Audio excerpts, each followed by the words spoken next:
One of the greatest rewards we encounter in our travels across America's heartland is meeting ordinary people who are doing extraordinary things in life. On a recent concert stop in Michigan, we met Joaquin Guerrero, a police officer from Saginaw, who has dedicated his life to making a difference in the lives of young children. Along with his police dog, Rookie, Officer Guerrero has developed Precinct 131, a program that's designed to help the kids in inner cities fight the devastating effects of gangs. Officer Guerrero believes that the time that he has invested is worthwhile, even if he's only able to save the life of one of the children that he has met along the way. My name is Joaquin Guerrero. I was born and raised in Saginaw, Michigan, and I'm a police officer with the Saginaw City Police Department currently. I started working with the Saginaw City Police Department back in 1989. Started out as a patrol officer working the general patrol, city streets of Saginaw. In 1994, I was promoted to a detective and was working with the FBI and the Federal Gang Task Force. Shortly after I got my new position, we had to go to a special school, which was Canine Academy.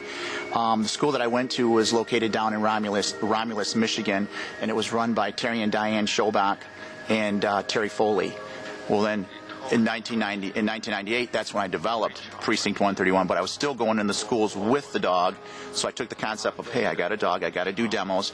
I did gang education, so I combined the two, and then in 1998 is when Precinct 131 became official as a nonprofit organization to say no to gangs, guns, drugs, and violence.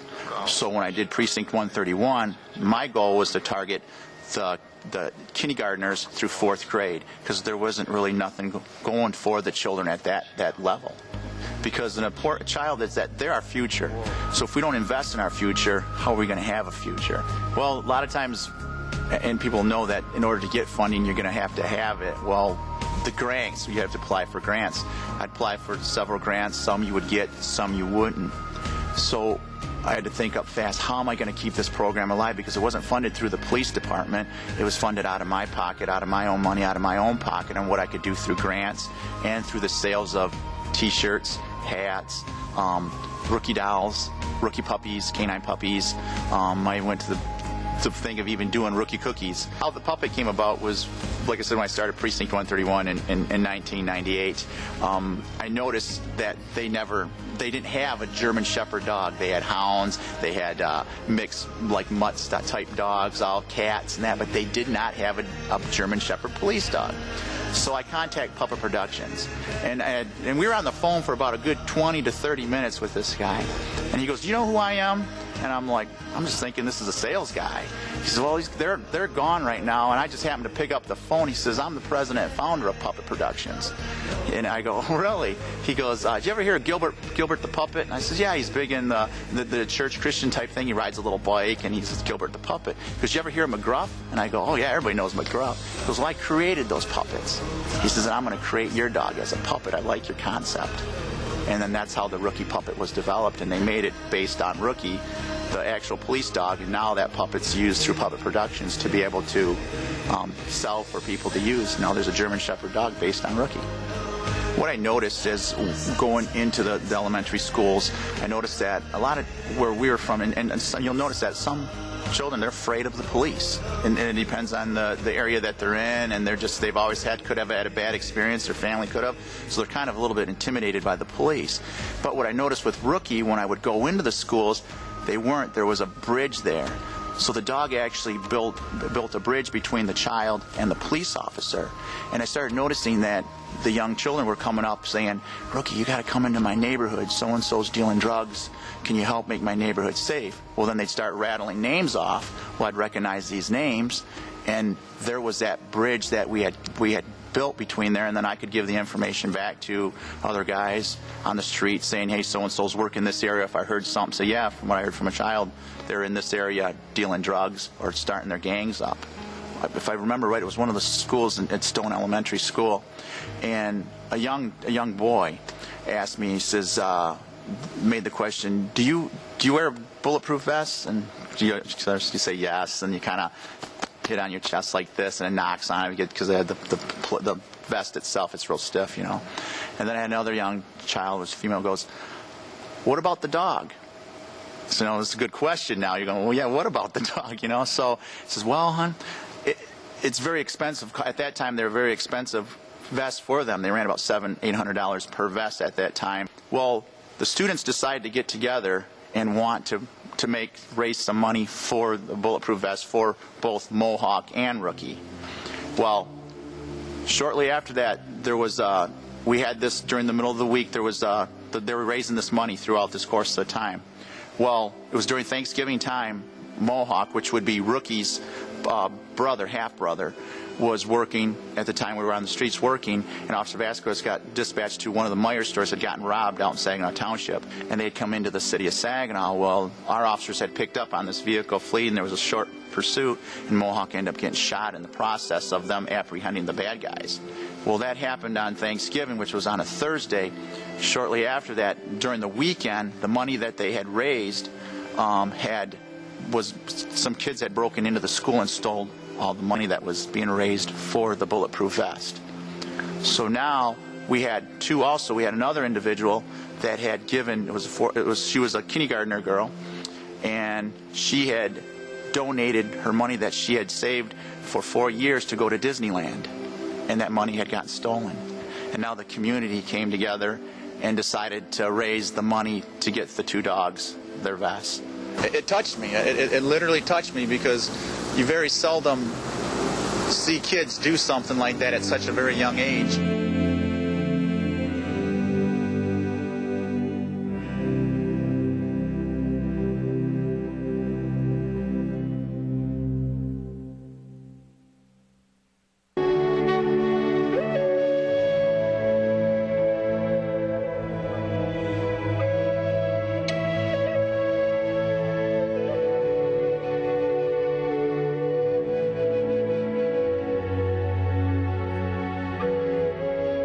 Yep, 9/11. I think that's a day in history that everybody's going to remember and not forget. And you could say, I was this and this, doing this, such and such this day. And I remember I was in court, and everybody was saying, hey, a plane just crashed into the towers. You know, I'm kind of watching this, and by this time I'm heading back home. So I get home, and Mom and Dad are there at the house there. At that time, they were staying with us. And I turn on the TV, and I'm watching, and then you've seen the, boom, the second one go into it. And I'm like, holy smokes. So right away, I started getting on the phone to emergency management. And that would be where they're actually in charge of what's going on, because at that time, nobody knew what was going on when the towers had come down. We didn't know how many casualties we had.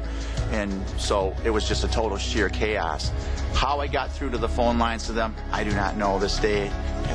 It was the Lord that just opened that door for me to be able to contact to that individual. Because to be able to just call is just, I mean, that's not like 1 in a million chance. That was meant to happen. So make the phone call, and then shortly afterwards, that's when they're saying, I told them who I was, and that I had a police canine, and that, you know, do you need help? They says, yes, we do. Get down here as soon as possible. After checking in, you're sitting off to the side because there was still so much debris they couldn't. There were areas we couldn't get into, so we had to wait till a lot of the big equipment could come in and move a lot of the debris around. And while we were sitting there, you found out that there was other responders that were coming in from out of state, and then someone would ask you, where you're from. And I remember one gentleman telling me, well, I'm from Michigan, you know, and I says, really? You know, he says, yeah. He says, you came all the way from Michigan here? I says, well, you would have did it for my state if it happened to me. And he was a New York officer. He says, thank you. And I says, hey, I'm here to help. This is our country. We got to take care of our own. So as we're working down through there, start talking to some of the workers, and I noticed the workers started, they started marking themselves. They write their social security or their name on their leg, their arm, or on their stomach, and that. And what that was for, in case something happened, if a cave-in or something happened to you, you were marked. As I'm working down there, I remember being down there, and one of the battalion guys that was in charge of us, where we would meet up at Ground Zero, there's like a check-in spot there. You'd sit there, and they'd say, what's your name? And I says, my name's Joaquin Guerrero. And they're like, what? I says, Joaquin Guerrero. He says, where are you from? I go, I'm from Michigan. Well, you're calling you Michigan now. You get there, it's actually get a police escort right down there. Everybody was meeting at Giant Stadium. Then from there, we got a police escort right into Ground Zero. I think when I remember driving down through there were people like just clapping and applauding you because they see the dog, it's marked, the canine unit going down through there, and they're handing stuff through the windows to you, but water bottles, throwing gloves in, giving you stuff, and to say you're a hero and that, I'm like, hey, I'm not a hero. Heroes are those guys that ran into that building. Them are the heroes. That was and that's what was kind of really hard for me to bring in. But when we hit Ground Zero, when I got down there, I remember getting out of the vehicle with the dog, and it dropped me right to my knees. I'm like, oh my God, Lord, what am I going to do? He says, trust your dog. I'll do the rest.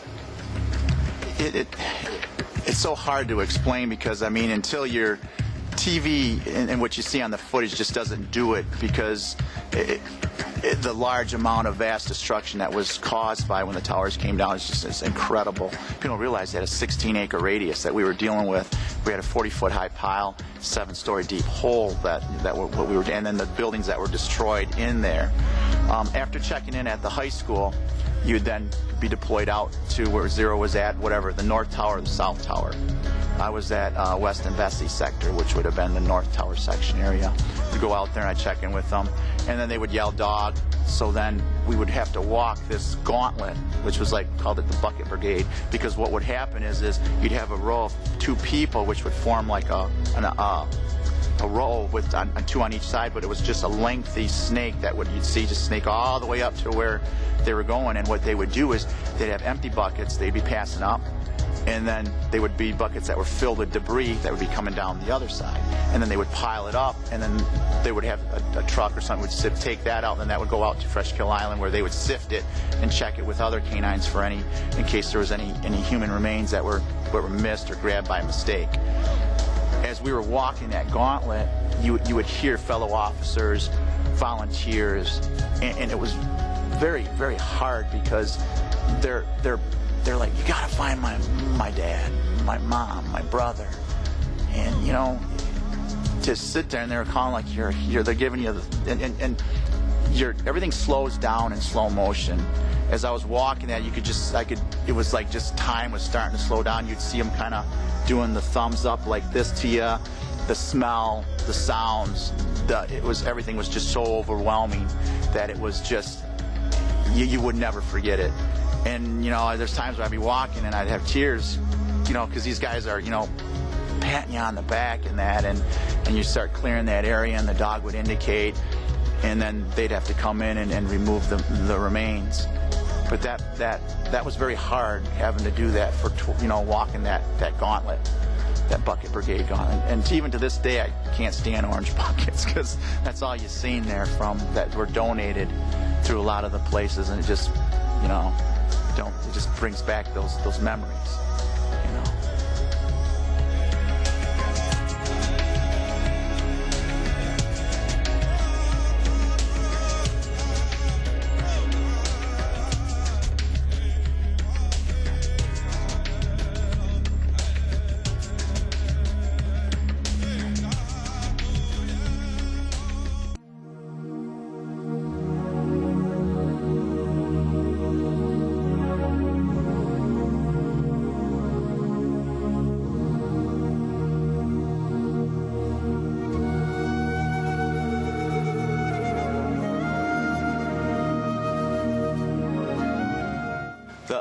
Rook was like a workhorse. He just kept going and going and going.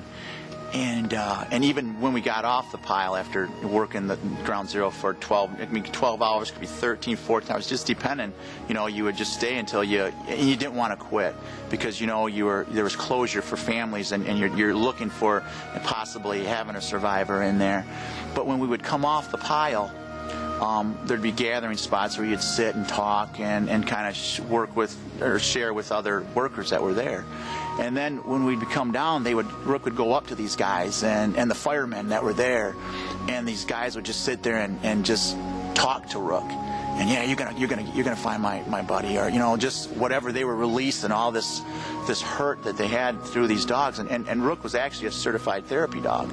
Same with his sister Felony. So they were right down in the midst of that working, and you could see it. You'd see them. They give them water, and they're just just petting the dog and loving on him and hugging on him, and he'd lean up against him. Some you'd see cry, you'd see emotions come out, and it was there you could see healing, some type of release of getting that, what they were the hurt that they were holding inside them. Shortly after, we pulled out and came back to Michigan, I still wanted to I still had to help these people, and my fellow brothers, police and fire, and the New York people itself. So I actually came up with an idea. I said, how can I still help the citizens in New York while I'm still here in Michigan? Lord gave me a dream of doing a patch. It was a 9/11 patch. And the proceeds I sold those patches, and that money went back to the families that were there. So I was still able to help. And I felt that was healing for me. About 2 years, I'd say around 2 years later, it was like around November of 2003, around Thanksgiving time, I had taken Rook in for his yearly checkup. Well, this is sometime around, I want to say towards the end of January, I think it was, or middle, just before in January. They get back, I get a call as I'm getting ready to go into work from my vet. He says, hey, Joaquin, the results are back in. And I'm like, oh, okay. And he says, well, I wish I had some good news for you. And I'm like, what are you talking about? He says, Rookie's got cancer.